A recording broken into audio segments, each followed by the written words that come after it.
sahabat MQ yang berbahagia dan diridhoi oleh Allah Subhanahu wa taala. Kembali lagi bersama Nisa dan Bunda Khairati di Cerita Muslimah. Ini lanjutin yang tadi, Bun. Setelah cara meriksa hati, Nisa mau tanya, kenapa ya? Nisa udah tahu teori gitu, Bun. Udah tahu teorinya, tapi kok masih susah buat memeriksa hati? Kenapa, Bun, kendalanya gitu? Seseorang masih susah buat memeriksa hatinya. Iya. Kalau kita mau periksa kondisi hati kita, ya, pertama kita harus sadar dulu ya, kalau kita tuh banyak dosa. Iya. Tidak ada satupun di antara kita yang tidak berdosa. Tapi sebaik-baik kita yang pendosa, ini kita mau taubat, minta ampun kepada Allah, kembali ke jalan Allah. Jadi harus sadar dulu. Setelah kita sadar, itu karunia Allah kalau bisa sadar. Nah, persoalannya berikutnya adalah, mau nggak kita ngaku? Ngaku. Makanya ngaku dosa gitu, kan? Ngaku dosa. Makanya yang pertama adalah kendala seseorang itu sulit sekali untuk menemukan, memeriksa hatinya adalah kesombongan dirinya. Saya salah apa? Nisa salah apa ya, Bun? Kan Nisa udah ngaji, udah sholat. Meremehkan orang lain. Emangnya kamu siapa? Gitu ya. Baik saya. Itu nggak boleh ada orang nasihati kita. Kalau mengukur tingkat kesombongan kita adalah saat orang memberikan nasihat kepada kita, hati kita tuh menolak. Oh iya. Bagaimana kita mau periksa kalau kita merasa diri kita benar? Gak mau bilangin. Nggak bisa. Kedua adalah kendalanya, saya kurang apa? Merasa berjasa. Kalau bahasa agamanya ujub. Saya kurang apa, Bunda? Kan saya sudah ngaji, kan saya sudah tahajud, 1 hari 1 juz loh, Bun. Itu kurang apa, Bunda? Nah, tidak bisa itu. Oke. Yang ketiga adalah, kan yang salah dia jahat banget loh sama saya. Kok dia tega ya sama saya? Bisa jadi korban gitu, Bun. Dia zolim loh sama saya. Nggak bisa.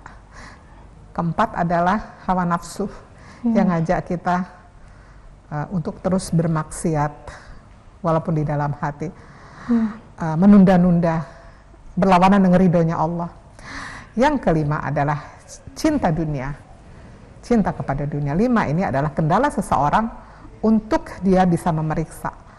Makanya kalau orang punya masalah, hatinya gelisah, ibadahnya tidak enak, diajak untuk periksa deh hati, karena dia sodron, pusat kendali yang mengendalikan seluruh anggota tubuh ini. Bagaimana bisa menikmati kebersamaan dengan Allah kalau hatinya bermasalah? Tapi dia mengatakan, saya kurang apa? Gitu ya. Perasaan saya sudah melakukan ini dan itu. Dan itu nggak boleh. Terusnya, tidak bisa.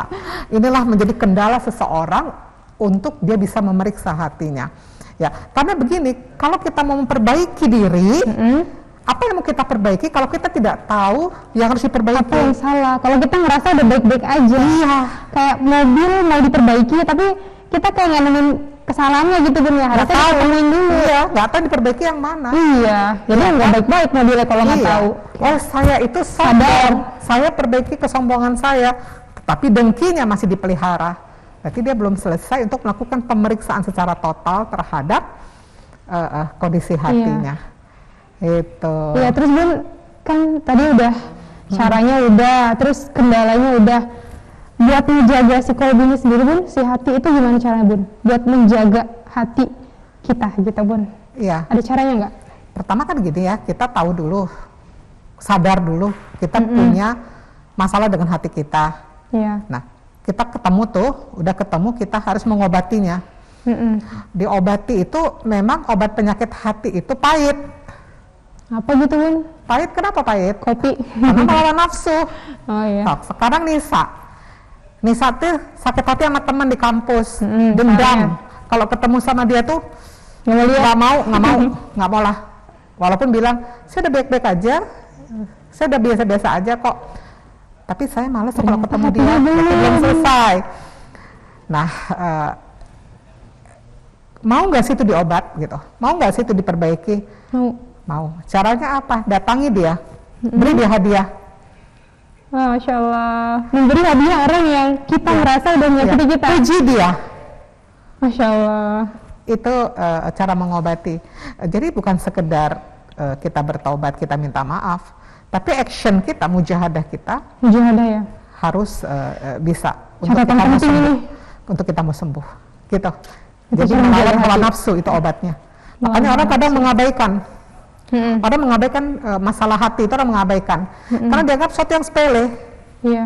Padahal itu yang membuat tidak bisa berjumpa dengan Allah. Iya. Asy-Syu'ara 87-89. Masya Gak ada Allah. gunanya hartamu, anak-anakmu, kecuali engkau menghadap Allah dengan hati yang selamat. Hati yang bersih dulu gitu. Oke Bun, jadi tadi cara menjaga hatinya dengan diobati Bun ya. Diobati, nanti dijaga, latihan Dijaga. untuk tidak diulang lagi. Untuk tidak ulang lagi. Jadi kalau mulai sakit Obat hati, nasuha. sakit hati, mau dendam, udah serahkan ke Allah. Itu hanya hawa nafsu. Hawa nafsu dilawan. Bismillahirrahmanirrahim. Ya, seperti itu. Baik Bun, ini ada pertanyaan ya, ada cerita dari sahabat MQ di program Cerita Muslimah ini. Yang pertama bisa bacain ya Bun. Ya, Dari Sofia, Bunda, kenapa hati ini terasa sering gelisah, merasa takut, padahal sholat sering saya lakukan, bahkan tahajud pun saya kerjakan, tapi rasanya gelisah ini terus ada. Ini tandanya apa ya? Dan bagaimana caranya gelisah ini jadi hilang? Oh ternyata permasalahan seperti itu banyak juga ya Bu? bukan bisa aja ya. Iya bukan bisa aja nih. Banyak ya. Saudara sama pertanyaannya. Ya, tadi sudah kita disampaikan bahwasanya gelisah itu pasti karena ada Bercak, dosa tadi. dosa. Belum lagi hari-hari, waktu-waktu lebih banyak memikirkan selain Allah. Itu juga membuat gelisah gitu ya. Jadi apa yang dilakukan? Periksalah hati. Periksa hati. Periksa teteh. Ya, saya punya dosa apa sejak akil balik sampai hari ini. Ya, sadari. Baru digempur dengan berbagai amal soleh. Kalau kita hanya diisi dengan amal soleh, berzikir, mengaji, tetapi kalau kita tidak periksa kotorannya dan kita tidak sungguh-sungguh membersihkannya dan memperbaikinya, maka tidak berefek ibadah kita itu. Sayang Bun, lebar Iya. sia-sia ya. Iya, jadi capek gitu ya. Makanya harus ikhlas. Kalau ada kejadian, lapang hati, harus bersabar, bersyukur. Banyak hal yang harus kita periksa hati kita. Duh, jangan-jangan selama ini saya gelisah itu saya dendam kepada si A, si B. Saya selama ini gelisah memikirkan kok dia hidupnya sukses ya, kok saya susah-susah terus ya. Iya. Ya, jadi banyak hal yang membuat hati itu gelisah, itu kotoran, yaitu bercak-bercak hitam itu.